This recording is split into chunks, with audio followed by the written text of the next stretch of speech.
Act IV. This video summarizes Act IV of A Midsummer Night's Dream.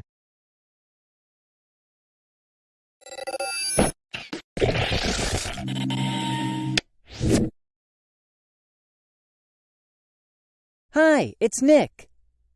You caught me reading. Wow, what a wild story. I just finished reading Act 4 of A Midsummer Night's Dream. It has lots of colorful characters having even more colorful dreams and adventures. Act 4 begins with the characters Titania and Bottom lounging in the woods. Bottom says, "I must to the barber's, monsieur, for methinks I am marvelous hairy about the face." Shakespeare creates humor here with his use of dramatic irony. Dramatic irony occurs when the audience or readers know more than the characters do. In this case, Shakespeare uses dramatic irony to create humor. The audience sees Bottom's donkey head, but Bottom doesn't. Then Titania and Bottom fall asleep, and Oberon and Puck approach. Oberon regrets causing his wife Titania's condition, saying, "Seest thou this sweet sight? Her dotage now I do begin to pity." Look closely at that word, dotage. To dote on someone means to be excessively fond of them.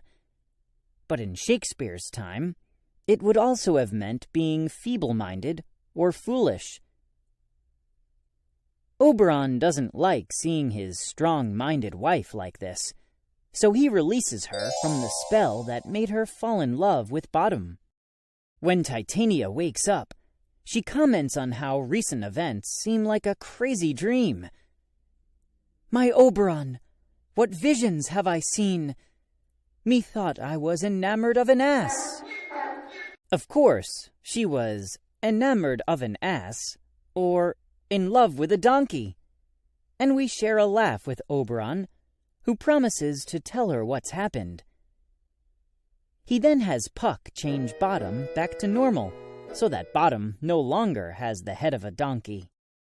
Next, Theseus and Hippolyta arrive in the forest and find the sleeping Athenians, Lysander, Hermia, Demetrius, and Helena.